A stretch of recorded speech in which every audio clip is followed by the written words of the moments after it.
Bismillahirrahmanirrahim.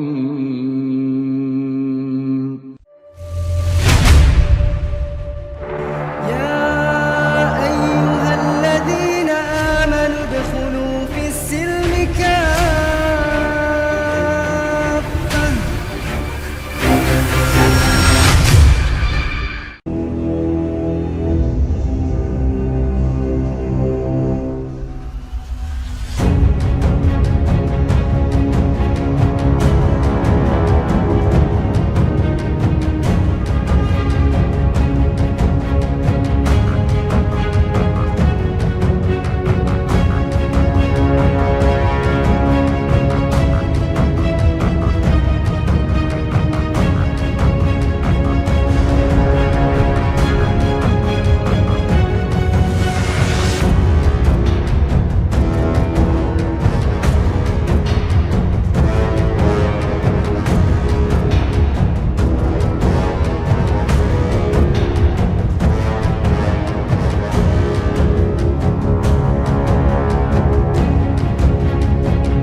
Dan terkadang Allah Subhanahu wa taala memberi nama surat itu dengan beberapa nama surat yang sifatnya untuk tazkiyatun nafas, mensucikan jiwa, seperti namanya surah At-Taubah umpamanya. Dan nama-nama surat secara umum dalam Al-Quran itu sesuatu yang tampak, sebagiannya mampu dilihat.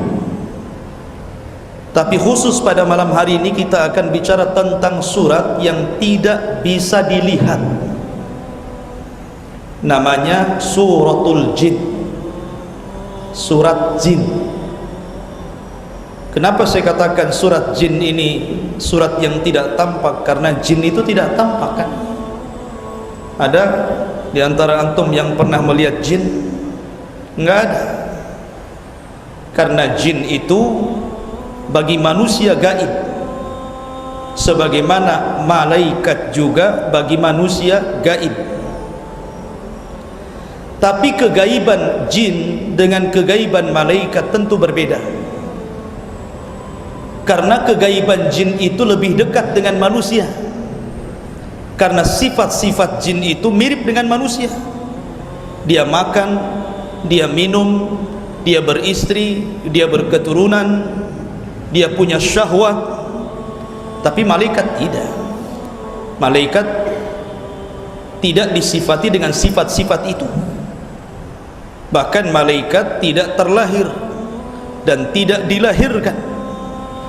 Malaikat diciptakan begitu saja oleh Allah Subhanahu wa taala dari cahaya. Kemudian juga yang membedakan kegaiban jin dan malaikat, dari asal penciptaannya saja sudah berbeda. Karena malaikat diciptakan dari cahaya, sementara jin diciptakan dari ujung nyala api. Karena kita tahu bahwa asal penciptaan itu 4: cahaya, api, tanah, air. Itu asal penciptaan. Kalau kita bicara tentang cahaya, berarti kita bicara tentang malaikat, karena malaikat diciptakan dari cahaya. Kalau kita cerita tentang api, berarti kita bicara tentang jin dan moyangnya namanya iblis. Kalau kita bicara tentang tanah, berarti kita bicara tentang Adam alaihi salatu wassalam. Dan kalau kita bicara tentang air, ya tumbuh-tumbuhan di sekitar kita itu. Kalau nggak ada air, gersang, nggak mungkin hidup tumbuh-tumbuhan itu. Ini asal penciptaan artinya. Lah malaikat dengan jin berbeda. Karena malaikat dari cahaya, jin dari nyala api. Cahaya bisa memadamkan api, tapi api tidak bisa memadamkan cahaya. Ma'asyiral muslimin yang dimuliakan Allah Azza wa Jalla.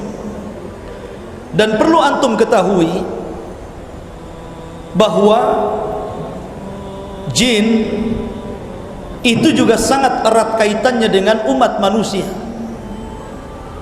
Makanya kita bisa merasakan keberadaan mereka. Tidak sebagaimana orang-orang falasifah, orang-orang filsafat yang mereka mengingkari bahwa jin itu tidak ada, itu khayal saja. Tidak. Maka selaku orang yang beriman, kita wajib mengimani bahwa di sana ada makhluk namanya jin. Bahkan Al-Quran sendiri menyebutkan satu surat dalam Al-Quran, dan surat itu disebut namanya dengan suratul jin, yang kita akan bahas pada malam hari ini. Baik, kita akan masuk untuk mempersingkat waktu. Allah Subhanahu wa taala berfirman dalam suratul jin ini, Qul uhiya ilayya annahu istama'a nafarun minal jinni faqalu inna sami'na qur'anan ajaban. Katakan ya Muhammad, telah diwahyukan kepadaku bahwa sekumpulan jin telah mendengarkan bacaan Al-Quran, lalu mereka berkata, kami telah mendengarkan bacaan yang sangat menakjubkan itu. Perhatikan di ayat pertama dalam surah jin ini, sebagian para ulama tafsir banyak yang menjelaskan tentang sebab turunnya surah jin ini. Ada yang mengatakan bahwa ketika Nabi SAW berada di pasar Ukad, pasar itu tempat jual beli budak di zaman Rasul, lah Nabi SAW membacakan Al-Quran. Karena Nabi SAW itu berdakwah ke pasar-pasar, terkadang membacakan Al-Quran. Lah tanpa disadari di pasar itu ada jin-jin yang ikut mendengarkan dakwah Rasul. Akhirnya mereka beriman. Ini satu riwayat. Riwayat yang lain bahwa Nabi SAW suatu ketika solat fajar, solat subuh. Kemudian Nabi SAW dalam solat subuh itu membaca Al-Quran, dan tanpa disadari ada jin-jin yang ikut mendengarkannya. Maka mereka beriman dengan Al-Quran itu.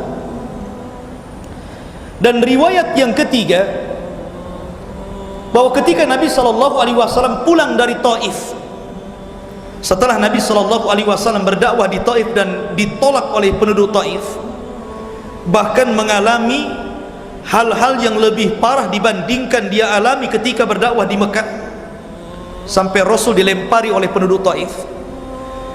Maka Nabi SAW pulang dari Taif menuju Mekah, tapi tidak bisa masuk karena sudah diancam akan dibunuh. Maka Nabi SAW memerintahkan Zaid ibn Harithah untuk mencari orang yang bisa melindungi dirinya. Lah ketika Nabi SAW masih berada di perbatasan Mekah itu, antara Mekah dan Taif, Nabi SAW berada di satu kebun kurma milik seorang musyrik. Kemudian Nabi SAW sholat subuh di situ. Kemudian ketika Rasul sholat, rupanya ada jin yang nyasar. Kenapa jin itu nyasar ke situ? Dalam riwayat, ketika Nabi SAW itu diutus menjadi Nabi dan Rasul, pertama diturunkan surah Iqra, yang kedua diturunkan padanya surah Al-Mudaththir. Kalau surah Iqra tidak ada perintahnya, yang ada Rasul disuruh baca. Makanya ketika itu Rasul belum diangkat jadi Rasul, hanya Nabi saja. Berbeda dengan surah Al-Mudaththir, semua ayatnya isinya perintah kepada Nabi SAW untuk berdakwah. Maka dengan turunnya surah Al-Mudaththir, maka lengkaplah jabatan Rasul dari seorang nabi naik menjadi seorang rasul. Lah ketika itu langit-langit oleh Allah Azza wa Jalla dijaga, tidak boleh ada satupun jin yang naik ke langit untuk mencuri dengar wahyu. Ketika itu banyak jin yang terbunuh karena disambar oleh meteor, sehingga biangnya jin itu iblis bingung, kenapa anak buahnya tidak bisa naik ke langit, ada apa ini? Makanya iblis memerintahkan orang-orangnya dari kalangan jin untuk mencari kabar ada apa sebenarnya yang terjadi. Maka disebarlah oleh iblis jin-jin itu.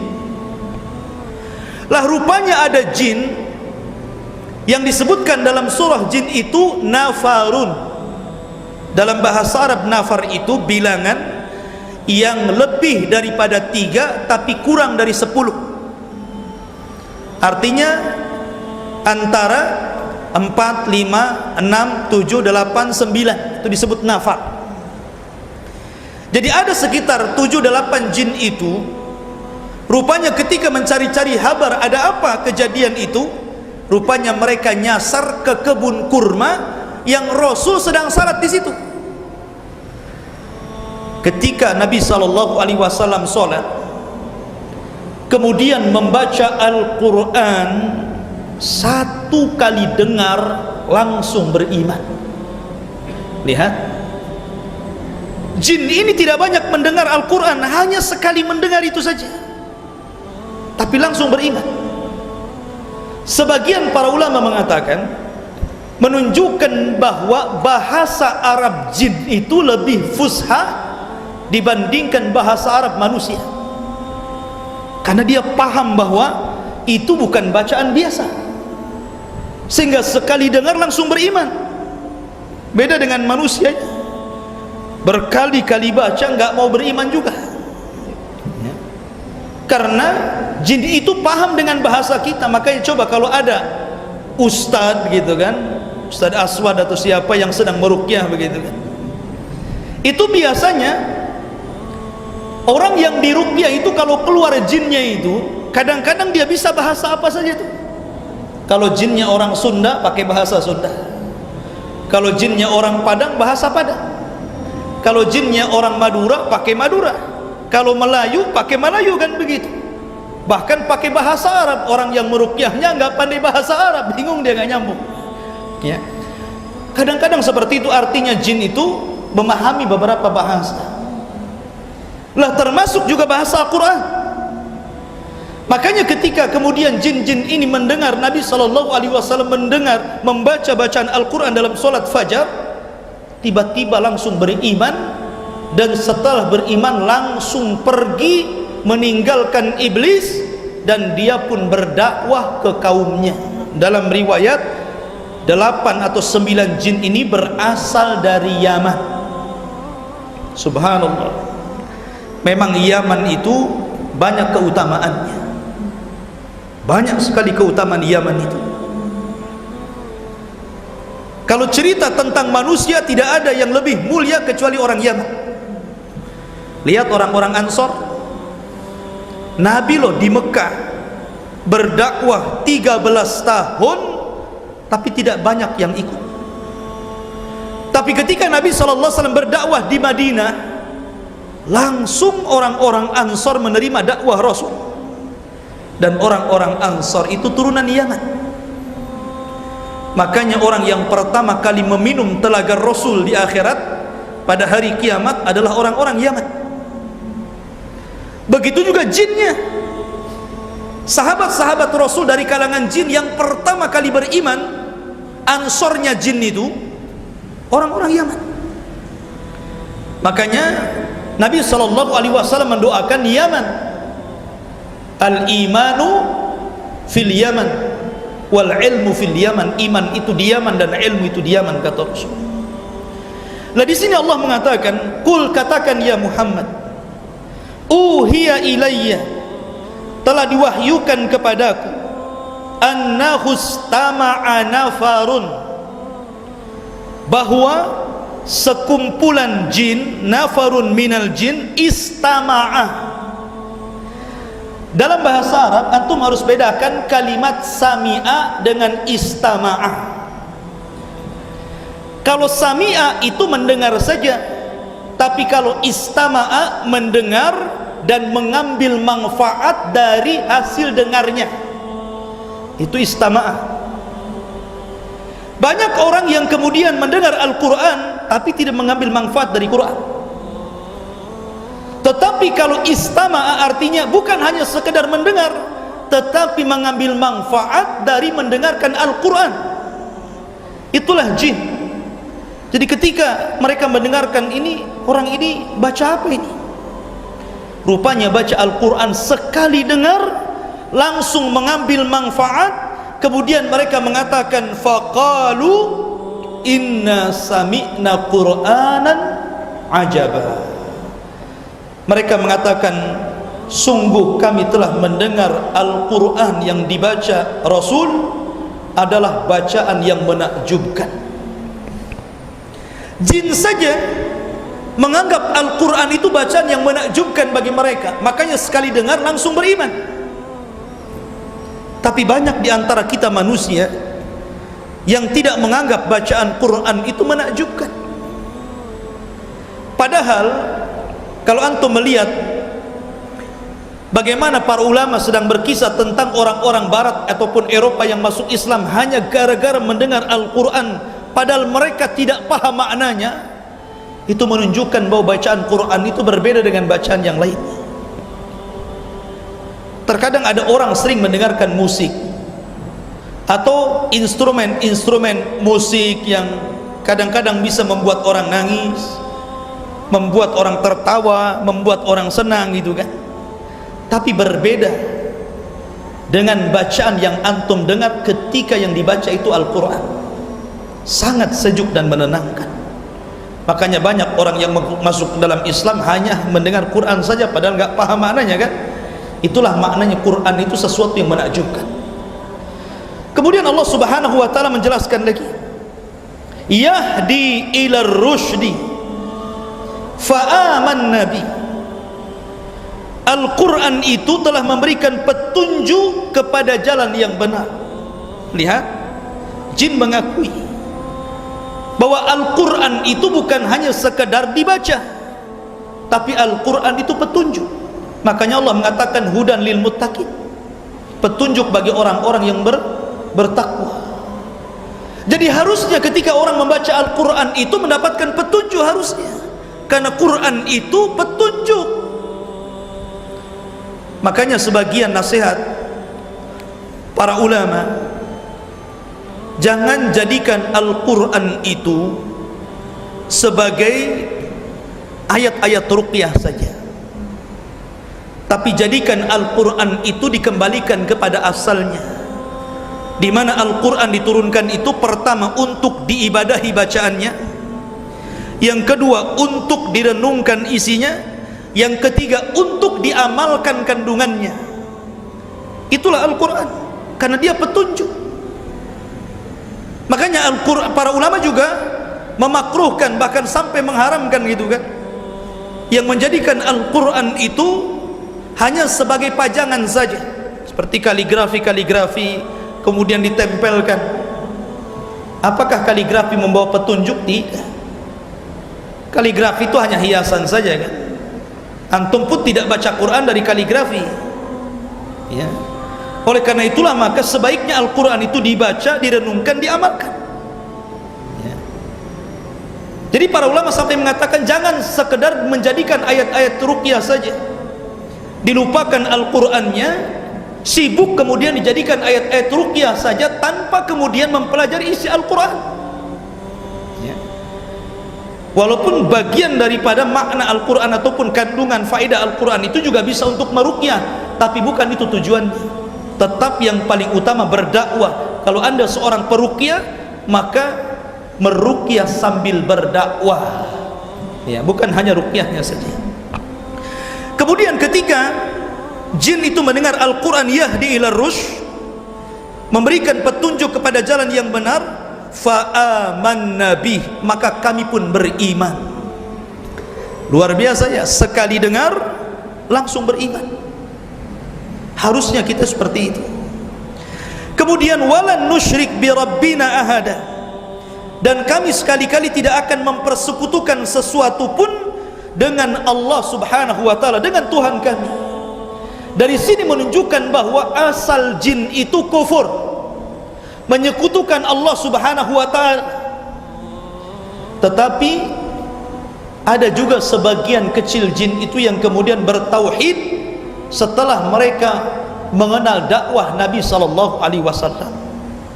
Dan ini kekhususan dakwah Nabi. Kalau dahulu para nabi dan rasul, ikhwan, itu hanya berdakwah untuk kalangan manusia saja. Mereka berdakwah hanya untuk kalangan manusia saja. Tapi ketika Nabi sallallahu alaihi wasallam diutus, wa ma arsalnaka illa rahmatan lil alamin wa ma khalaqtul jinna wal insa illa liya'budun, maka tugas Nabi berbeda.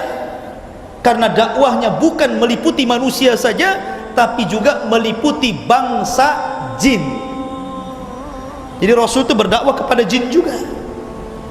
Makanya suatu ketika Rasul itu pernah berjumpa ataupun berdakwah dengan kalangan jin itu 4 kali di Mekah dan 1 kali di Madinah. Salah satunya yang pertama kali dalam surat ini dijelaskan. Kemudian yang kedua di Bukit Hira.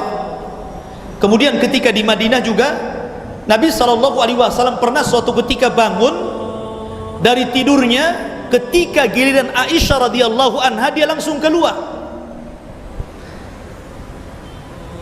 Aisyah radhiyallahu anha ketika itu terbangun dan langsung dalam hatinya suudon kepada Rasul. Nih jangan-jangan Rasul mau ke istri yang kemana nih? Yang kedua atau ketiga? Biasa kalau istri 2, 3 memang begitu ya. Suaminya keluar sedikit langsung itu. Ini kan giliran saya, kenapa ke sana kan gitu ya. Ya. Rupanya istri Nabi juga sama. Jadi Aisyah radhiyallahu anha menyangka ini Rasul mau ke rumah salah satu istrinya, ini kan giliran saya. Rupanya dibuntuti Nabi SAW ke padang pasir, kemudian berceramah, membacakan ayat-ayat Al-Quran. Rupanya Rasul sedang mendakwahi bangsa jin. Dan tentu Nabi SAW tidak melihat jin, tapi jin melihat Rasul. Innahu yara min haitsu la tarawnahum, innahu yarakum min haitsu la tarawnahum. Sesungguhnya jin itu melihat kalian, tapi kalian tidak bisa melihat mereka. Lalu kenapa Nabi SAW tahu bahwa di situ ada kumpulan jin? Karena diberitahu Jibril. Nabi SAW mengetahui di situ ada jin. Maka ini berbeda dengan kondisi para duat dari kalangan kita yang bukan Nabi SAW dengan Nabi. Nabi tahu di situ ada jin, maka dia berceramah. Jangan pula kemudian datang ke kegelapan antum ceramah. Oh, lagi ngapain antum ceramah sama jin? Dari mana antum tahu di situ ada jinnya? Ya. Artinya bahwa Rasul dikasih tahu di sini ada ribuan jin sedang berkumpul. Jadi Rasul tabligh akbar di hadapan jin. Ya. Dan luar biasa. Bahkan ketika Abdullah bin Mas'ud mengikuti ceramahnya Rasul ke jin itu, ada bekas-bekas atharnya, pengaruh dari kalangan jin. Makanya Abdullah bin Mas'ud ketakutan ketika itu dan minta pulang. Ya. Jadi Nabi SAW berdakwah kepada jin. Lah, asal jin itu musyrik. Tetapi ketika sudah mendengar dakwah Rasul yang menyeru manusia ke dalam tauhid, wa ma khalaqtul jinna wal insa illa liya'budun, makanya mereka mengatakan walan nusyrika bi rabbina ahada. Dan kami setelah mendengarkan Al-Quran itu sekali-kali tidak akan menyekutukan Allah dengan siapapun. Jadi ada jin yang bertauhid, ada jin yang bertauhid. Kemudian Allah mengatakan wa annahu ta'ala jaddu rabbina mattakhadha sahibatan wala walada. Dan sesungguhnya ta'ala maha tinggi, jaddu rabbina, keagungan Rabb kami. Ini ada makna yang luar biasa. Kalimat jad itu artinya kemuliaan dan keagungan. Maknanya Kalau kita ingin mengagungkan Allah Azza wa Jal, memuliakan Allah, bagaimana caranya ma'rifatullah, mengenal Allah sehingga kita bisa mengagungkan Allah? Baca Al-Quran, pelajari Al-Quran, maka Anda akan tahu siapa Tuhan kita dan bagaimana cara mengagungkannya dan bagaimana cara beribadah kepadanya. Makanya jin mengatakan, dan sesungguhnya ta'ala maha tinggi jaddu, keagungan Allah, kebesaran Rabb kami, mattakhadha sahibatan wala walada, dia tidak beristri dan tidak juga beranak. Dari sini menunjukkan bahwa jin itu juga ada Yahudi, ada Nasrani, karena mereka mengatakan seperti itu, ya. Yang mengatakan Tuhan beranak siapa? Nasrani kan? Ada Tuhan Bapa, ada Tuhan Anak kan gitu, ada Ruhul Kudus. Berarti menunjukkan bahwa ada jin Nasrani, ada jin Yahudi, karena Yahudi juga mengatakan Uzair itu anak Allah. Dari sini menunjukkan jin itu mengikuti agama manusia, mengikuti agama manusia. Jadi jin ada yang Nasrani, ada yang Yahudi, ada Hindu, ada Konghucu gitu kan, ada Sufi, ada Muhammadiyah, ada NU, ada Banser, ada Kokam. Ya, jadi ya mereka mengikuti organisasi yang mana? Ya. Ada Sunnah, ada yang jin itu tergantung. Ada yang mengikuti Nabi palsu, macam-macam jin itu. Ya. Karena jin itu bermacam-macam keyakinannya. Ini berdasarkan dohir ayat ini. Ya. Ma'asyiral muslimin yang dimuliakan Allah Azza wa Jalla. Kemudian jin mengatakan, Allah berfirman, wa annahu kana yaqulu safihuna 'alallahi syatata, dan sesungguhnya kana yaqul adalah berbicara safihuna, orang yang bodoh di antara kami, disyaratkan kepada iblis. Jadi jin-jin ini mengisyaratkan ucapannya kepada iblis. Dan sesungguhnya orang yang bodoh di antara kami, iblis itu maksudnya, alallahi syatata, selalu mengucapkan perkara yang melampaui batas terhadap Allah, sehingga kita dijauhkan untuk menyembah Allah Subhanahu wa ta'ala. Dan itu tugas iblis. Makanya ikhwatu fiddin, ada satu negara yang iblis itu kepengen negara itu hancur sehancur-hancurnya. Jadi kalau seandainya kalangan jin-jin yang jahat termasuk iblis itu memilih dari seluruh negara yang ada di dunia ini, niscaya dia akan memilih negara itu, karena negara itu barometer tauhid, di mana seluruh negara ikut ke negara itu. Dan negara itu namanya negara Arab. Negara Arab. Berdasarkan hadis Nabi, kata Nabi sallallahu alaihi wasallam, ajaja syaitan an yu'bad fi jaziratil arabi walakin bitahrisi bainahum. Apa kata Nabi?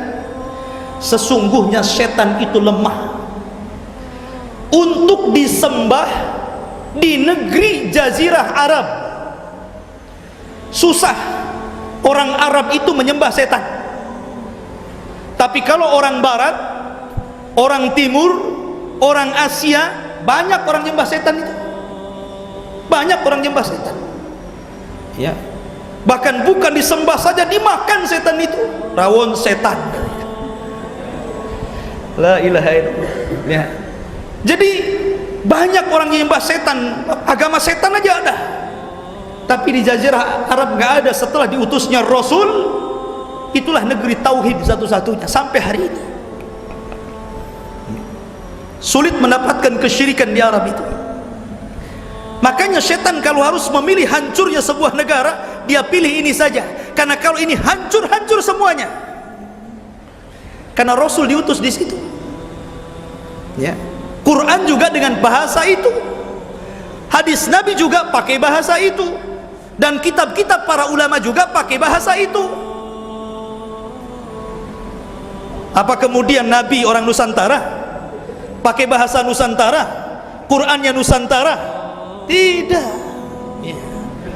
Masyarul muslimin yang dimuliakan Allah Azza wa Jalla, ini nas hadis ini, setan itu lemah untuk disembah di Jazirah Arab. Tetapi setan punya senjata. Bagaimana menghancurkan orang Arab? Walakin bitahrisi bainahum. Setan itu ketika tidak sanggup disembah di Jazirah Arab, mereka buat ulah bagaimana caranya memecah belah orang Arab.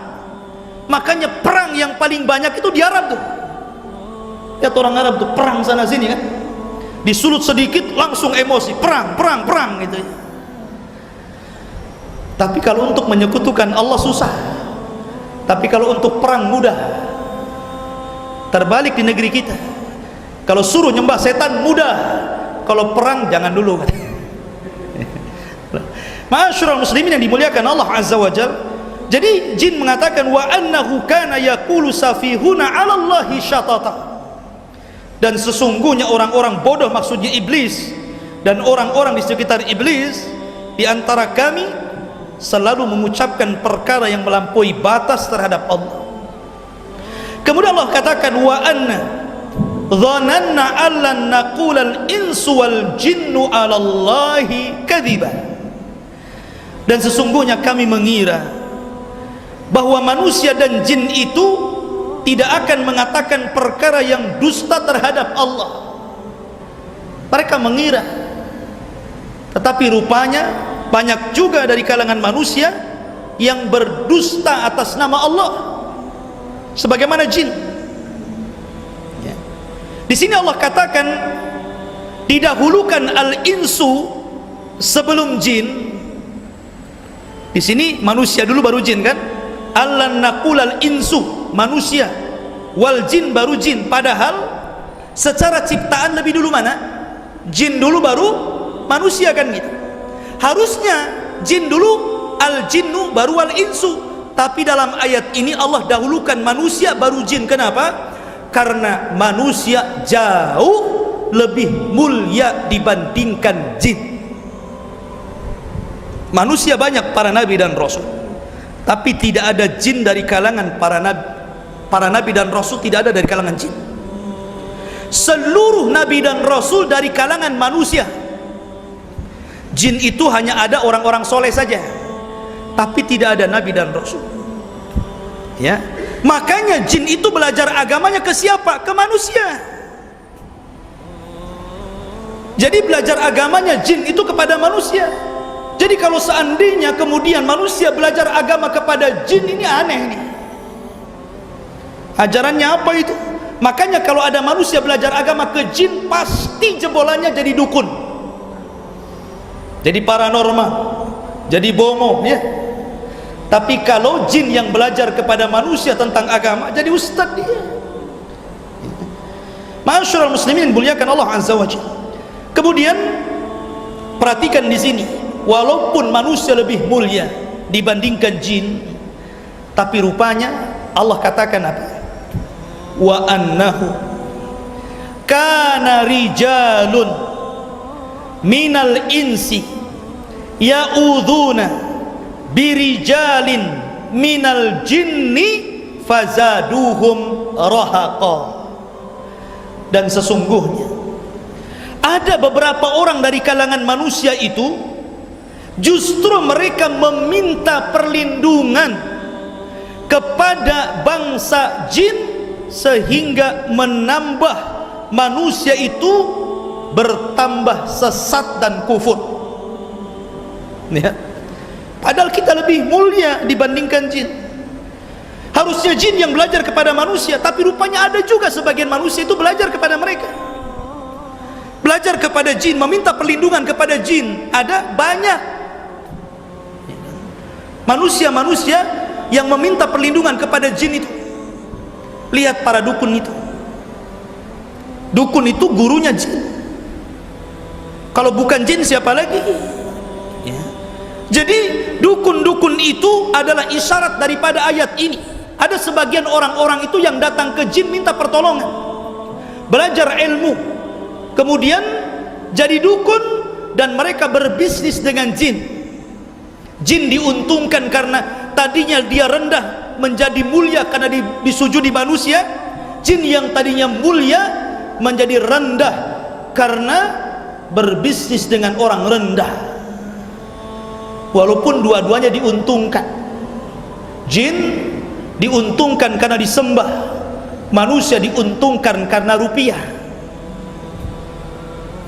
Karena rupiah kan, walaupun sebenarnya dukun itu sendiri, kalau mereka memang bisa memperkaya diri, harusnya dukunin saja diri sendiri, kan begitu.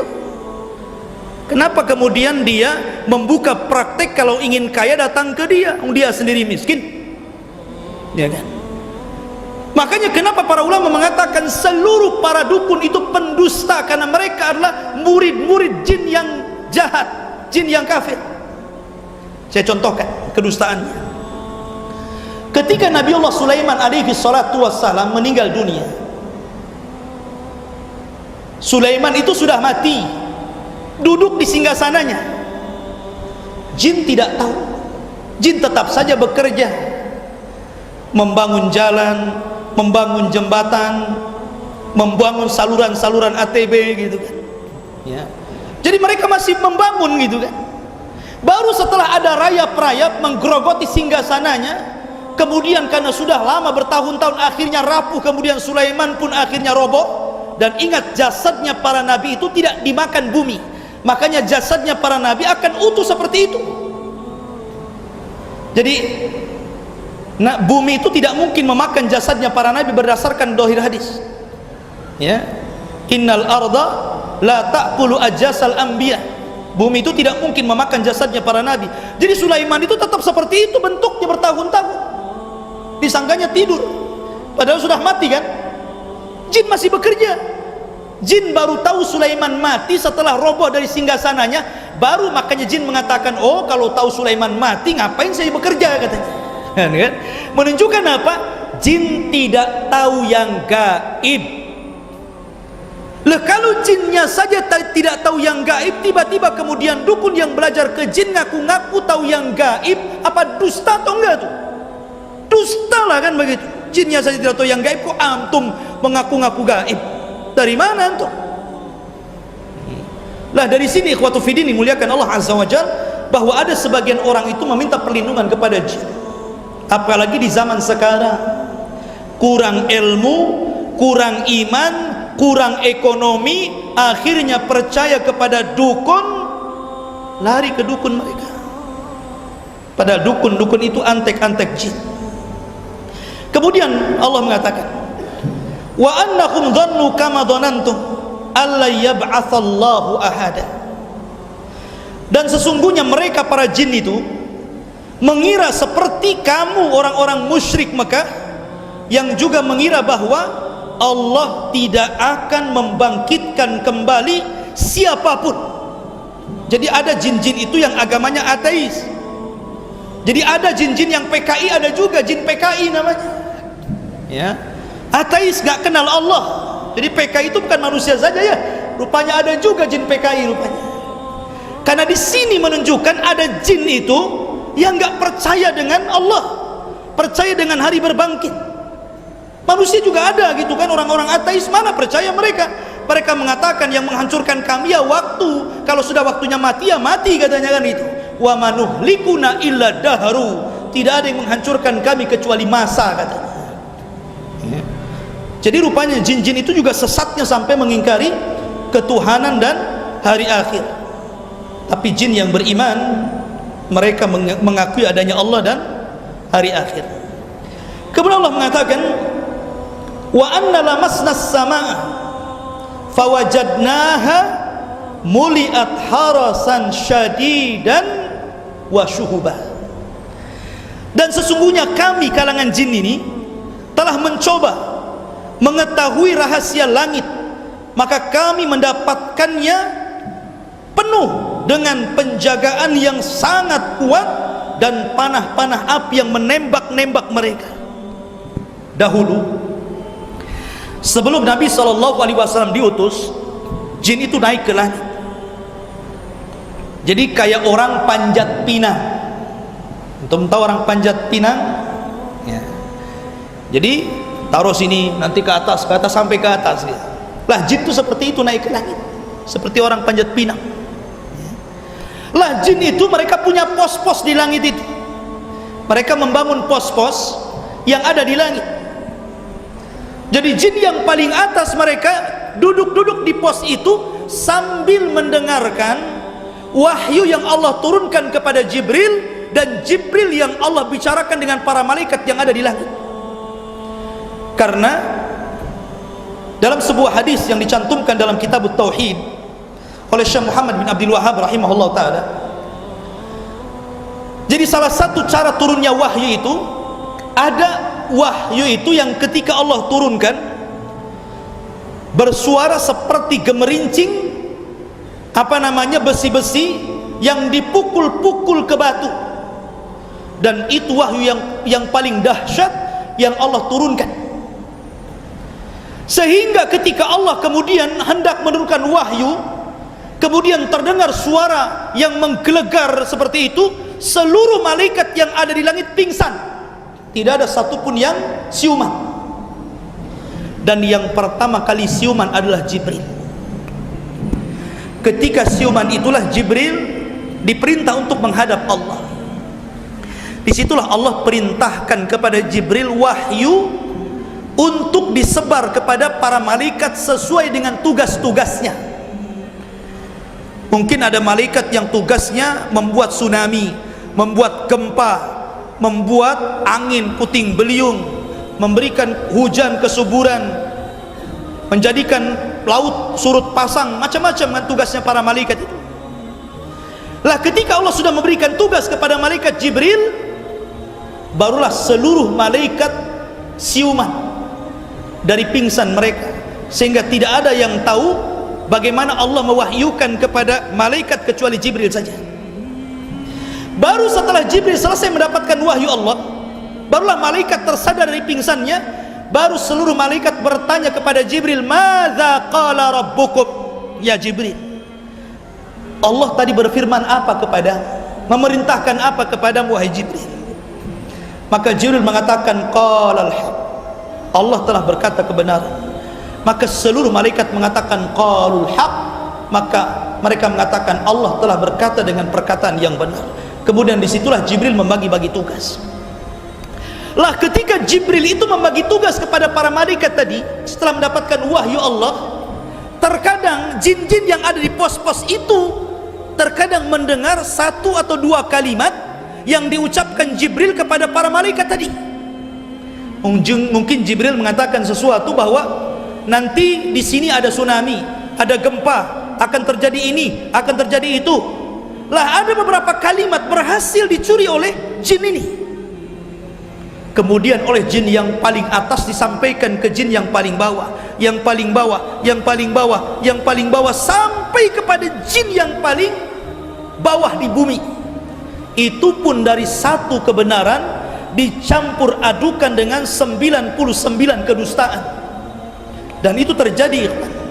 Coba saja kalau antum berjejer 100 orang dari sini ke sana, kemudian saya bisikan sesuatu, habis ini ngomong ke sini, habis ini ngomong ke sana, mungkin sampai di sana lain lagi ngomong apa kan?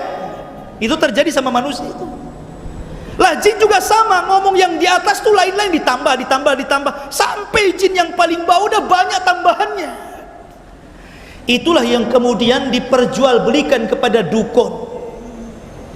Itulah kalimat-kalimat itu yang sudah dicampur adukan 99 kedustaan dijual kepada para dukun. Jadi satu kebenaran 99 kedustaan, sehingga wajar kalau seandainya ada dukun ketika meramal rupanya benar ramalannya. Boleh jadi yang benar itu satu, tapi dustanya 99 yang dia katakan kepada manusia. Jadi jangan terkecoh dengan dukun. Boleh jadi istidraj, yang benarnya satu tapi dustanya banyak, gitu maksud. Apalagi dukun-dukunan, karena tidak semua dukun asli kan itu. Kalau dukun asli mungkin bisa nebak ya, tapi kalau dukun yang palsu ya bingung mau nebak-nebakan. Nampak sebenarnya mana dukun asli, mana dukun abal-abal gitu ya. Sampai dahulu, kalau tidak salah Khalifah Umar bin Abdul Aziz, kalau tidak salah, ada dukun dipanggil sama dia. Kemudian karena dukun itu mengaku tahu yang gaib, Umar bin Abdul Aziz mengambil beberapa kerikil, tapi pelan diambilnya, kemudian dikepalkan. Ini berapa jumlahnya? Kemudian kata dukun sekian, benar. Akhirnya sama dulu Aziz tidak pelan-pelan lagi, langsung diambil kerikilnya. Ini berapa ini? Nggak tahu dia, mungkin jinnya nggak sempat ngitung. Gitu. Ya. Jadi ikhwatu fillah muliakan Allah azza wajalla. Jadi dukun itu ketika mengira-ngira sesuatu karena ada jin yang memberikan informasi. Makanya antum jangan heran kalau seandainya ada jin yang membuat sebuah tayangan di televisi, ya, membuat tayangan di televisi. Kemudian ada orang yang konsultasi sambil melihat televisi. Kadang-kadang dukun itu benar menebak kita kadang-kadang. Ya, Anda yang telepon itu namanya si Anu ya. Oh, kok tahu ini dukun ini? Ya tahulah. Lahirnya tanggal, bulan dan tahun sekian ya. Lo kok tahu? Tahu. Nama bapaknya Anu ya? Iya. Lo kok tahu? Oh, memang sakti. Tidak. Ya. Kenapa tidak? Karena yang diucapkan dukun itu, setiap dukun itu mempunyai jin-jin yang mencari informasi, namanya inforjin, bukan informan ya. Jadi dia mencari informasi kepada kawan-kawannya jin yang lain. Apalagi sekarang ada WA, jin pun punya WA mungkin ya. Mungkin jin yang di dukunnya WA sama jin yang ada di rumah kita. Coba lihat kakaknya itu, namanya siapa, tanggal lahirnya berapa, siapa nama bapaknya, tinggal di WA saja kan begitu. Tentu teknologi jin lebih canggih lagi karena bisa terbang jinnya. Ya. Artinya bahwa di sini nggak heran kalau dia bisa nebak-nebak. Mereka punya jin, ya kan? Makanya di sini ikhwatu fiddin, jin-jin itu dia naik ke atas. Tapi setelah diutusnya Nabi SAW, seluruh pos-pos jin di langit dihancurkan Allah, dibentur sama meteor, hancur semuanya, sehingga tidak ada satupun pos yang tersisa. Bahkan jin-jin yang berusaha untuk naik ke langit ditembak oleh meteor kemudian mati. Dan setelah jin tidak berani naik ke atas semenjak Rasul diutus. Kenapa demikian? Apa hikmahnya? Allah mengatakan, lanjut ayatnya, wa anna kunna naq'udu minha maqa'ida lis-sam'i faman yastami'il ana yajid lahu shihaban rasada. Dan sesungguhnya kami kalangan jin dahulu sebelum diutusnya Rasul mampu menduduki beberapa tempat pos-pos yang ada di langit untuk mencuri dengar berita-berita yang diwahyukan kepada para malaikat. Tetapi sekarang siapa yang mencoba mencuri dengar seperti itu pasti akan menjumpai panah-panah api meteor yang akan mengintai dan membakarnya. Apa hikmahnya?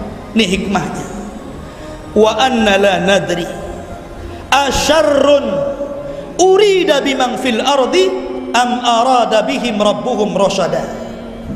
Dan sesungguhnya kami kalangan jin tidak mengetahui adanya penjagaan itu, apakah keburukan yang dikehendaki Allah terhadap orang-orang yang ada di bumi, ataukah Tuhan mereka menghendaki kebaikan baginya. Maknanya bahwa sengaja Allah menciptakan meteor-meteor, senjata-senjata pemusnah jin itu agar jangan sampai adanya ikhtilat antara wahyu Allah dengan ucapan para dukun, supaya wahyu Allah itu betul-betul murni. Ketika tidak ada jin yang naik ke atas, tidak mungkin bercampur antara wahyu Allah dengan ucapan para dukun, makanya dijaga. Tapi ketika Nabi SAW mulai diwafatkan, setelah disempurnakan agamanya, mulailah satu persatu jin itu naik lagi ke langit, membuat pos-pos sampai hari ini. Mereka naik ke langit mencuri dengar habar-habar yang dihabarkan kepada para malaikat dan tugas-tugas di permukaan bumi. Makanya dahulu dukun di zaman sebelum Rasul sangat dihargai, dijadikan rujukan. Kalau ada apa-apa mereka tanya ke dukun. Tapi di zaman Nabi perdukunan habis, dimusnahkan.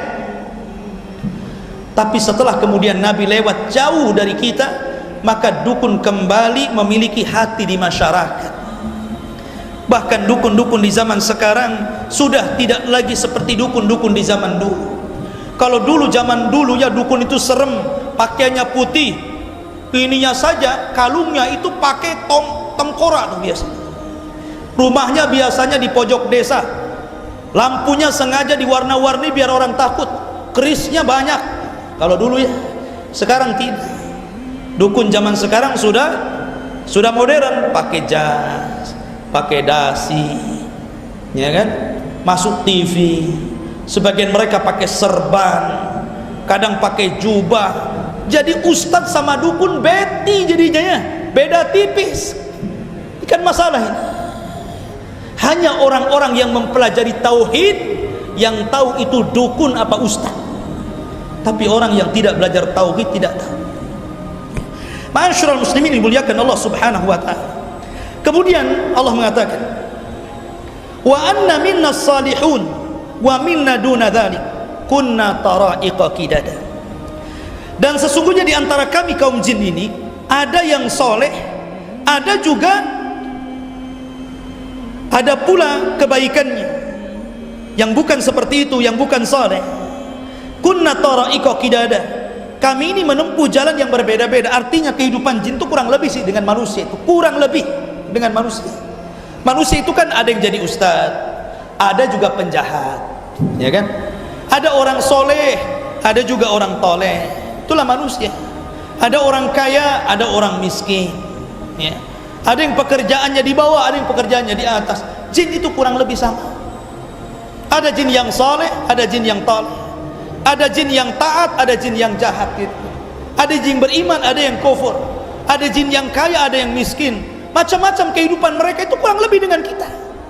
Tetapi hubungan mereka dengan manusia itu tidak dilepaskan, karena sebagian makanan jin juga makanan kita, ya.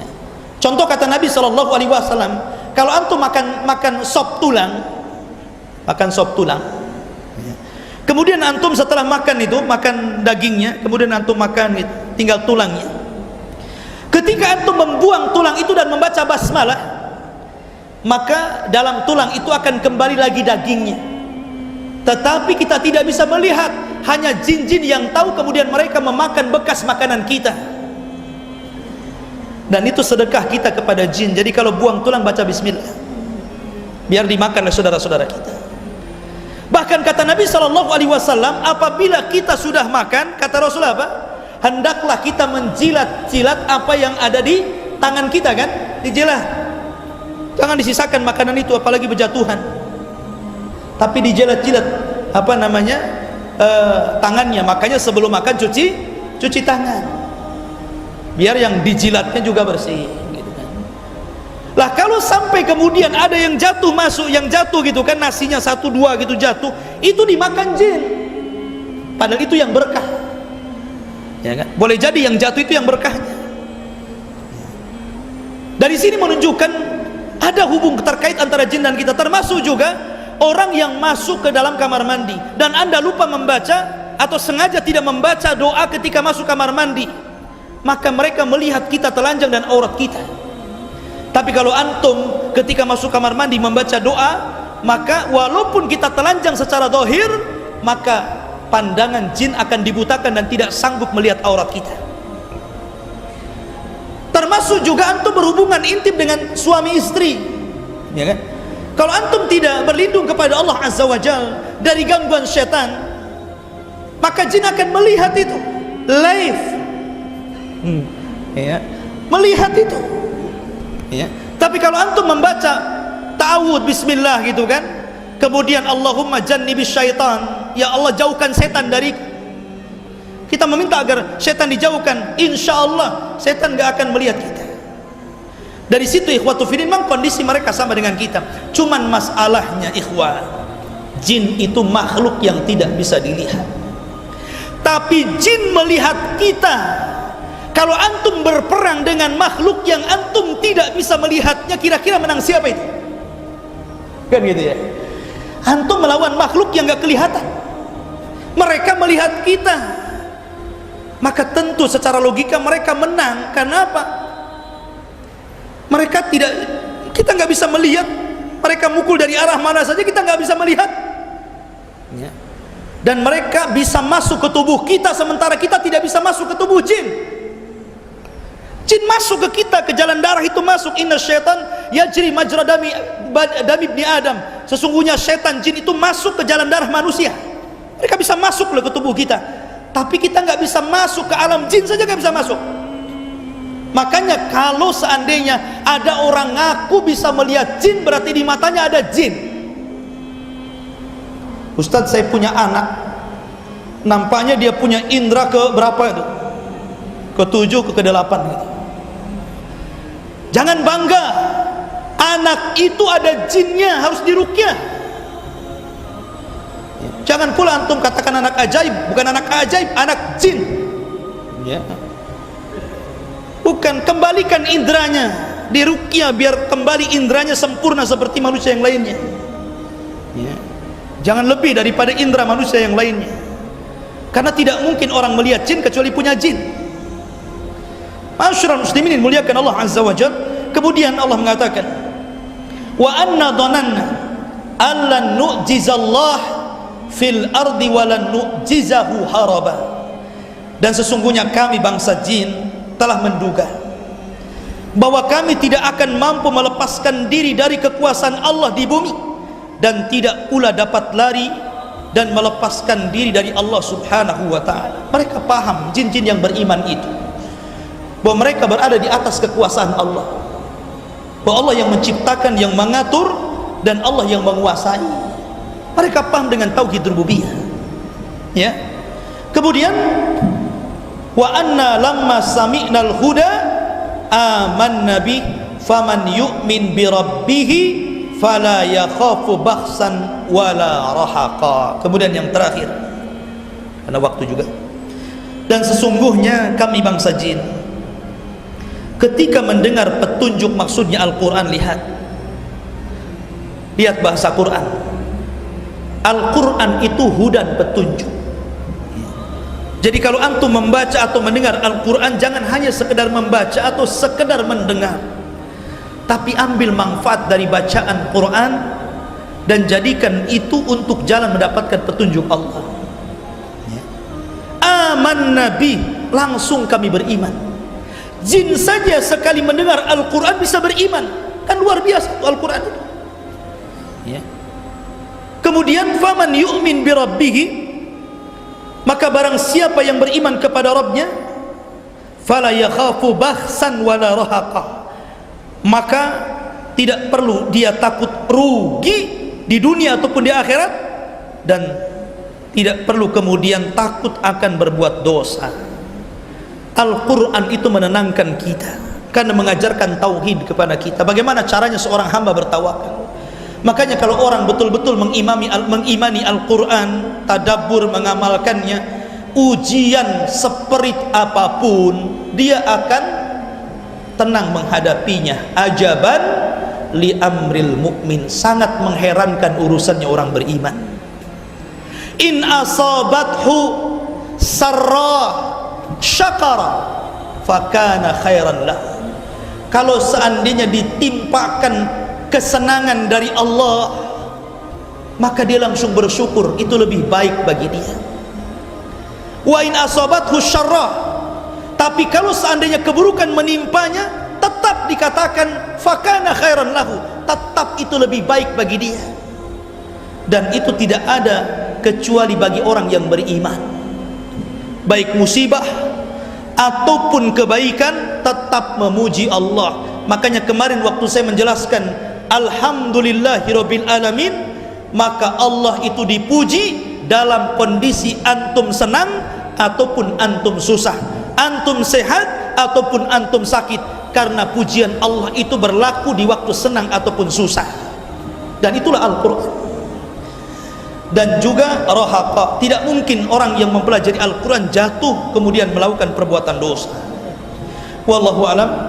Ini diantara kilasan daripada mengenal alam jin, alam syaitan, yang kita ambil sekilas daripada beberapa ayat dalam suratul jin.